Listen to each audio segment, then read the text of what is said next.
오늘은 12절 말씀을 함께 들여다보겠습니다.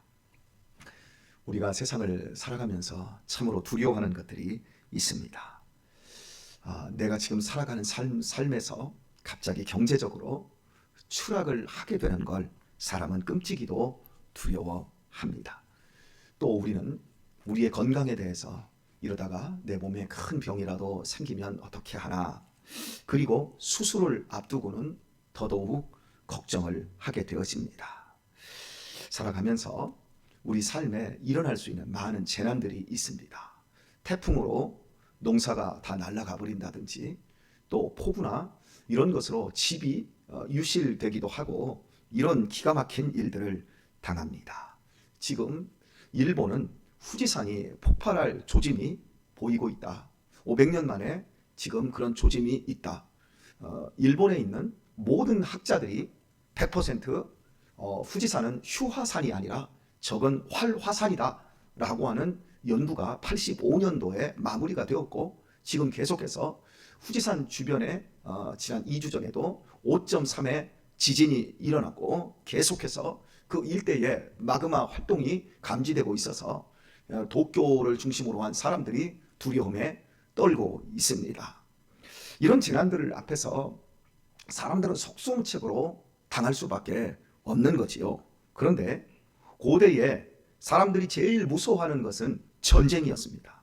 오늘날 전 세계가 많이 민주화가 되었고, 전 세계의 사람들의 수준이 올라갔습니다. 고대에는 지식을 가진 사람들이 지배 계층 아주 극소수밖에 되지 않는 몇 퍼센트밖에 안 되는 사람들이 이 지식을 가지고 있었기 때문에 사람들의 의식 자체가 그 민주적이지를 못했습니다. 그런데 지금은 전 세계 사람들이 수준이 올라가 있고, 인터넷이라는 것을 통해서 서로 정보를 교환하면서 인간의 가장 근본적인 것이 무엇인가? 그것은 평화다.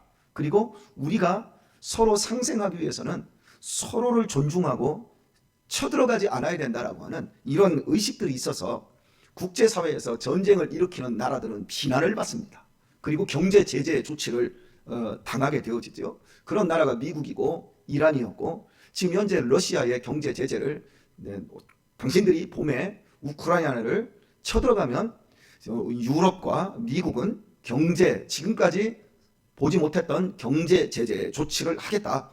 그러니까 지금은 전쟁을 함부로 힘이 있어도 일으키는 것이 어렵습니다. 그러나 고대에는 조금만 힘이 세면 그냥 약한 나라, 약한 부족을 쳐들어가서 죽이고 약탈하고 강간하고 방화해버리지요. 이런 일들이 비제했었습니다. 오늘 본문에서 하나님께서 너희를 위로하는 자는 나연을 너는 어떠한 자이기에 죽을 사람을 두려워하며 풀같이 될 인자를 두려워하느냐 말씀하고 있습니다. 왜 두려워하느냐?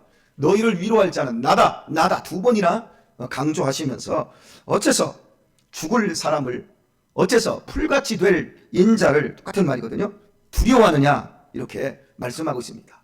지금 유다 백성들은 그들 인생에서 고대 사회에서 가장 큰 두려움인 바벨론이라는 대제국이, 그 군대가 지금 곧 쳐들어오기 임박점에 있습니다. 이런 상태에서 당연히 두렵지 않겠습니까? 우리 80년대를 이렇게 지나오면서, 또 90년대를 지나오면서 김일성이가 쳐들어온다라는 그 어떤 조짐, 그리고 김정일이가 그때 7년인가요? 5년이었, 6년이었는데 그때 쳐들어올 막 그런 해가지고 사람들이 사재기하고 이런 일들이 있었습니다. 이렇게 지금 사회에서도 전쟁이 일어난다 그러면 사람들이 두려움에 떠는데, 지금 바벨론의 침공은 아주 눈앞에 와 있는 현실입니다. 그러니까 백성들은 두려움에 지금 떨고 있는데, 하나님께서는 왜 두려워하느냐? 내가 너희를 위로할 것인데, 나연을 나다. 그런데 왜 두려워하느냐? 이렇게 말을 하고 있습니다. 그들은 죽을 사람이다. 그들은 풀같이 될 사람들에 불과하다라고 말씀합니다. 우리 유민이가 한 3주 전에 제게 묻더라고요. 아버지, 풀이 뭐예요? 풀을 어떻게 써요? 우리 아이들은 풀 쓰는 걸 못 봤습니다.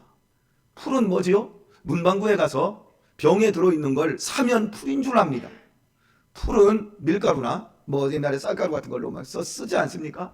그러면 이 풀을 써가지고 보통 많이 쓸 그 풀의 사용처는 예전에 문풍지, 문 바르는 데에 풀을 많이 썼어요. 그지요?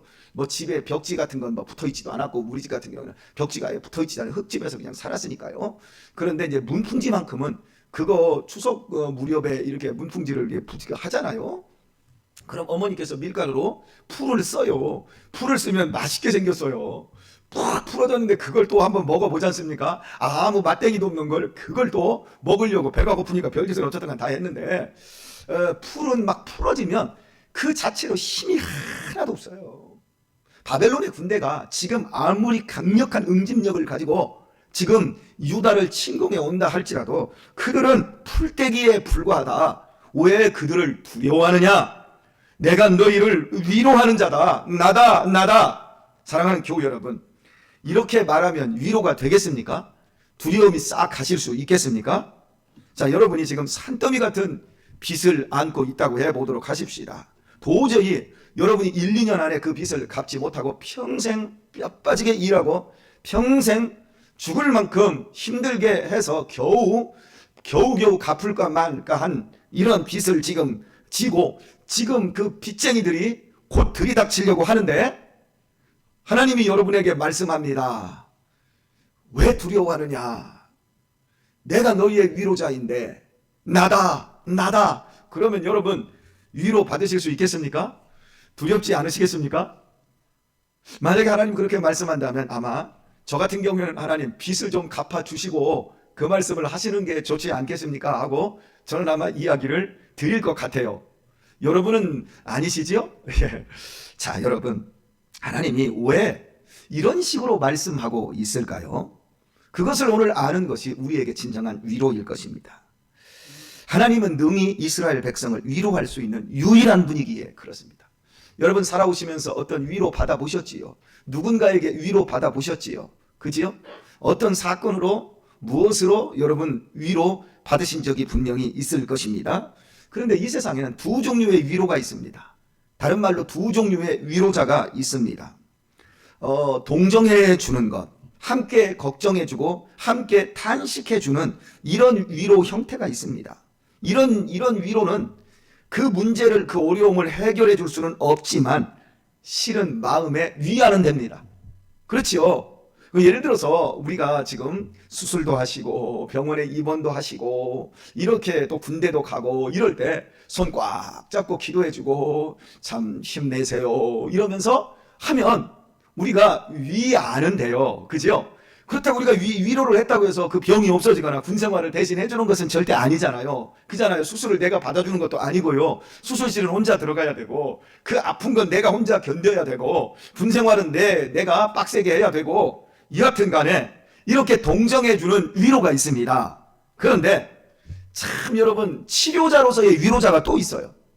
이 치료자로서의 위로자는 걱정과 탄식은 안 해줍니다.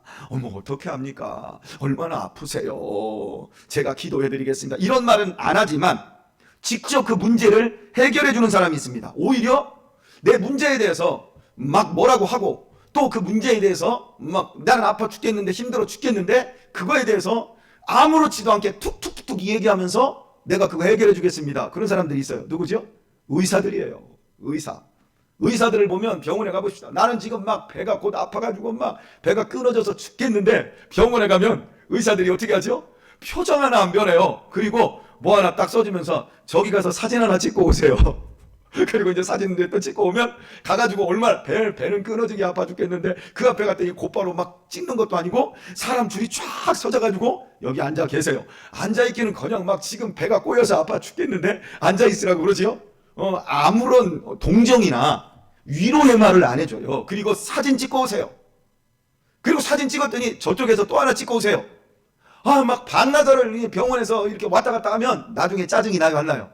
짜증이 난다고 해서 그 의사에게 성질내고 덤비고 뭐 일단 의사가 다 있어 하고서나 튀어나오는 환자가 있나요, 없나요? 없어요. 그냥 성질이 나도 나는 급해 죽겠어도 그냥 의사가 얘기하는 대로 해야 됩니다. 그리고 의사가 이제 최종적으로 이게 뭡니다, 치료하십시다 하고서나 그때서야 침상 반나절 하루 종일 검사만 받고 침상 겨우 내주고 거기다 이제 자 링거 맞고 이래야지 나중에 이제 그때부터 치료가 되어지지 않습니까? 여러분, 이런 치료자, 오늘 우리의 인생 속에서 하나님이 우리를 치료하실 때의 방법이 뭐 같습니까?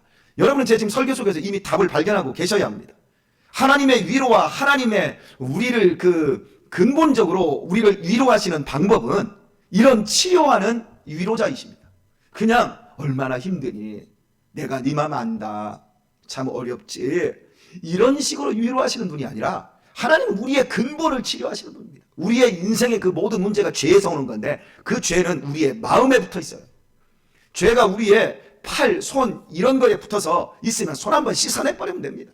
아직 예수님이 말씀한 대로 죄가 손에 붙어 있으면 손 잘라내버리면 되고요. 우리의 눈에 붙어 있으면 눈을 빼버리면 되지요. 그리고 지옥 안 가면 되는 거예요. 발에 붙어 있으면 발 잘라내버리면 되는 거예요. 그런데 우리의 죄의 근본은 어디에 붙어 있습니까? 마음에 붙어 있어요. 우리의 마음이 새로워지지 않으면 절대로 우리의 인생 속에서 참된 위로를 경험할 수가 없습니다. 온갖 내 인생에 내가 지금 살아오는 시간과 공간 속에서 내가 뼈저리게 경험하고 아파하는 그 모든 상처와 허물과 그리고 나의 모자람과 무지와 이런 것들 속에서 죄가 우리의 인생을 완전히 절단내버립니다. 그래서 하나님께서는 우리를 두려움에도 내맡기시고 우리를 분노에도 떨어뜨리시기도 하시고 우리를 정말 아픔 속에 내던지기도 하셔서 결국 하나님은 우리의 마음 중심을 새 사람으로 새 마음으로 바꿔내시는 그 일을 하나님은 하십니다. 하나님은 어줍지 않은 동정 보내는 것으로 우리를 끝내지 않습니다. 사랑하는 교우 여러분, 복 있는 사람은 악인의 꾀를 따르지 않습니다. 오만한 자의 자리에 앉지 않습니다. 그리고 죄인의 길에 서지 않습니다. 오직 하나님의 율법을 즐거워하여 주야로 그 율법을 묵상하는 자입니다. 맞지요? 그런데 이렇게 좋으신 하나님께서 우리를 사망의 음침한 골짜기로 끌고 가요. 내가 사망의 음침한 골짜기로 다닐지라도 해를 두려워하지는 않을 것은 주께서 나와 함께 하심이라 이렇게 말씀합니다. 왜 우리를 사망의 음침한 골짜기로 끌고 가십니까? 왜 바벨론이라고 하는 당시에 고대에 있어서 가장 큰 무서운 이 두려운 재난 앞으로 하나님이 유다 백성들을 끌고 가십니까? 바로 거기에 하나님께서 그들과 함께 하셔서 그들 내면에 있는 그 추악한 죄와 불신앙과 불순종과 교만을 하나님은 다 제거하여 그들을 깨끗하고 온전한 믿음의 사람으로 진짜 배기 위로를 해 주시려고 하는 것입니다. 자, 제가 작년에 우리 아들들과 국토 종단 530km를 했습니다. 그리고 국토 횡단 아산만에서 강릉까지 국토 횡단 310km를 걸었습니다. 사람들이 제게 이런 말을 하더라고요. 목사님, 왜 애들을 그렇게 고생을 시키세요? 금지 오격법 같은 애들을 왜 그렇게 고생을 시키세요? 이렇게 말씀하는 분이 계셨어요. 제 동기 목사님 가운데도 야, 권 목사 특이하다. 왜 애들 고생 그렇게 시켜? 그래서 우리 애들은 고생 하나도 안 하고 나만 고생해요. 사람들이 이해를 못해. 애들은 하나도 어렵진 않아요. 나만 어렵지요. 예, 이거 이제 경험을 해본 사람들만 알아요. 제가 그렇게 한 이유는 우리 애들에게 마음의 근육을 길러주려고 하는 거예요. 여러분 생각해보세요. 어떻게 저 파주 임진각에서 저 해남 땅끝마을까지 걸어갑니까? 야, 멋있는데 마음속에 두려움이 가득 차 있어요. 해보지도 않고 천리길도 한 걸음 못하는데 한 걸음을 내어 디뎌야 천리길이 나중에 내가 걸을 수 있구나를 아는 거예요. 그런데 많은 사람들이 두려움에 사로잡혀 마음의 근육이 없는 거예요. 마음의 근육이 없다 보니까 인생을 살아가는데 작은 상처에도 넘어지고 우리 애들 왜 고생 그렇게 시켜요? 그럼 나중에 크니까 그 고생 안 해보고 마음의 근육이 없는 애들이 인생을 잘 삽니까? 못 살지요. 그래서 제가 우리 애들한테 딱 하는 말, 야, 아무리 멀어도 괜찮아. 내가 가는 길이 바른 길이라고 한다면 어떠한 상황에서도 한 발씩 내어 놓아야 돼. 아무리 대관령 고개가 높고 저 황고개가 10km 계속 치고 올라가야 돼도 괜찮아. 올라가야 하도 아무리 높은 고개를 할지라도 내가 오늘 한 걸음 한 걸음 바른 걸음만 내어 놓을 수 있으면 반드시 넘을 수 있어. 우리 애들한테 마음의 근육을, 두려움을 없애주는 거예요. 그랬더니 우리 애들이 지금도 밤에요. 아버지, 어제 저녁에 이러면 아버지, 오늘은 안 걸어요? 어제 저녁에도 1시간 반을 걷는 거예요. 1시간 반을 걷는데요. 한 6km, 7km를 걸어요. 그 갔다 딱 오면 제가 이 만보기로 딱 보면 보통 한 12,000보, 13,000보 이렇게 걸어요. 그러니까 우리 애들은 6km, 7km는 동네 마당 여기에서 어디를 갔다 오냐면 현대아파트나 여기 제일하이빌 가는 그 개념밖에 안 돼요.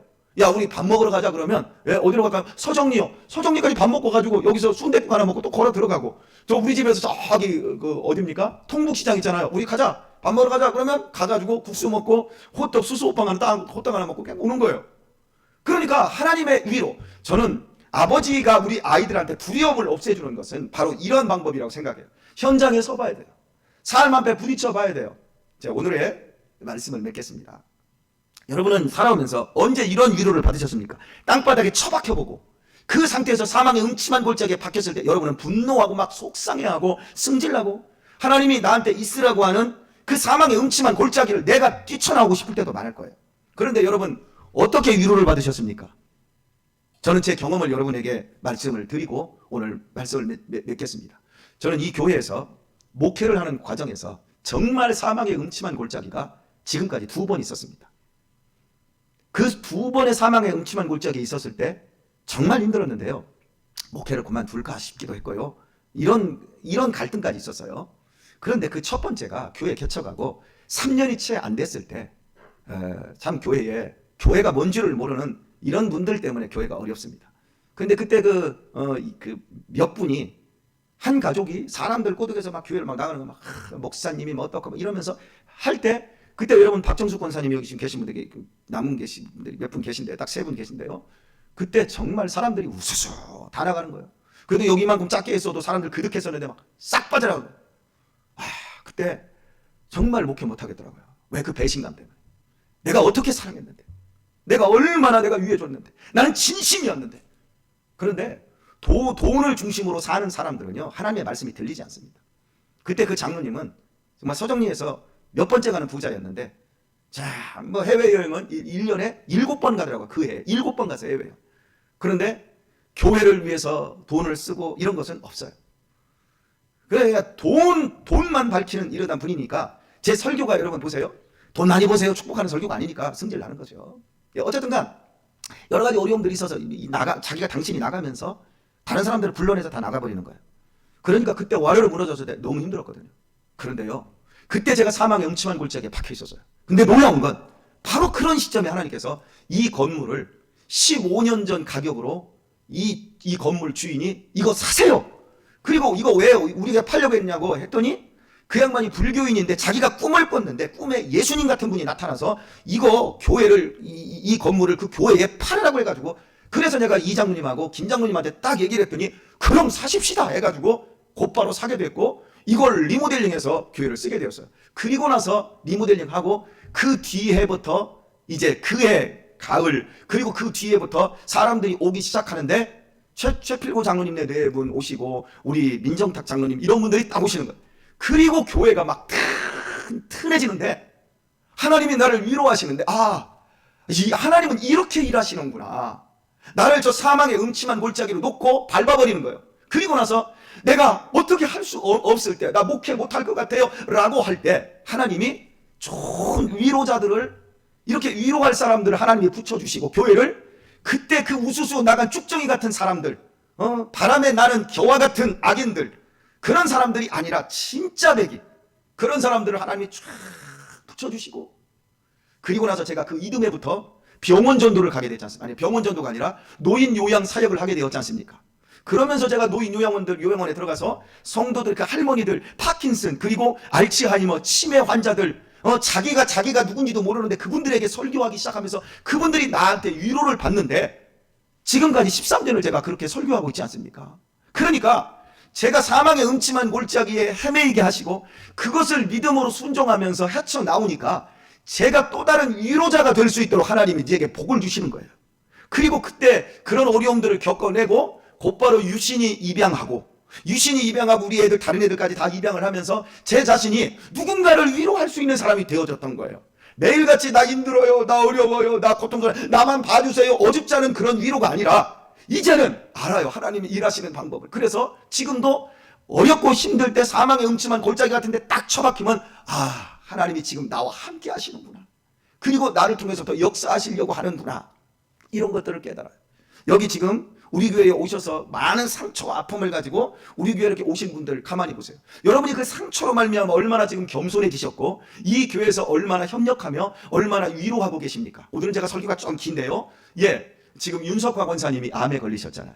윤석화 권사님이 한 2주 전에 저한테 전화하셔서 너무 감사하다고, 이렇게 교회가 사람들이 나를 이렇게 위로를 많이 해줄 줄 몰랐다고, 내가 아파서 이러고 있는데 나는 아무것도 이 교회 와서 그냥 그 예배만 참석했을 뿐인데 알지도 못하는 분들이 나한테 호박죽도 해다 주시고 나한테 이렇게 뭐 어죽도 끓여다 주시고 막 계속 이렇게 하는데 내가 정말 너무 위로를 많이 받았다고 이러면서 감격하시더라고요. 그런데 그 중에 딱 한 사람 더 얘기할게요. 그 전용권 집사님이 막 수시로 뭔가를 막 위로하면서 가져다 주시더래요. 그래서 제가 그랬어요. 그분은 권사님 부인께서 예전에 암에 걸리셔서 그 고통스러운 기간을 옆에서 지켜보았기 때문에 아시기 때문에 그렇게 더 잘 하시는 겁니다. 제가 얼마나 감사했는지 몰라요. 여러분 그렇습니다. 오늘 우리의 모든 아픔은 별이 되어야 돼요. 우리의 모든 상처와 고통은 별로 승화되어야 됩니다. 그래야 다른 사람들을 살릴 수 있는 겁니다. 내 아픔을, 내 상처로만 가지고 있으면 나중에 골마 터져서 도망다니고 도피하고 피하고 그러면서 많은 어려움을 더 만듭니다. 그러나 내가 오늘 그 상처와 아픔들을, 이 두려움들을 이걸 치료하여서 별로 만들었을 때 제가 치매 환자들에게 위로와 평안과 영원한 소망을 일깨워 줄 수 있듯이 우리의 삶이 그렇게 되어집니다. 여러분 지금 인생에서 절망과 두려움 수없이 많은 문제들이 지금도 있을 것입니다. 그러나 주님께서 지금도 여러분과 함께하고 계십니다. 그 사망의 음침한 골짜기에 여러분들과 함께하고 계십니다. 두려워하지 마십시오. 여러분을 통해서 별과 같이 영원토록 하늘에 빛나게 하는 그 치료자로 하나님이 여러분을 사용하여 주실 것입니다. 이 복된 은혜를 꼭 누리시고 승리하는 우리 성도님들 되시기를 예수님의 이름으로 축원드립니다.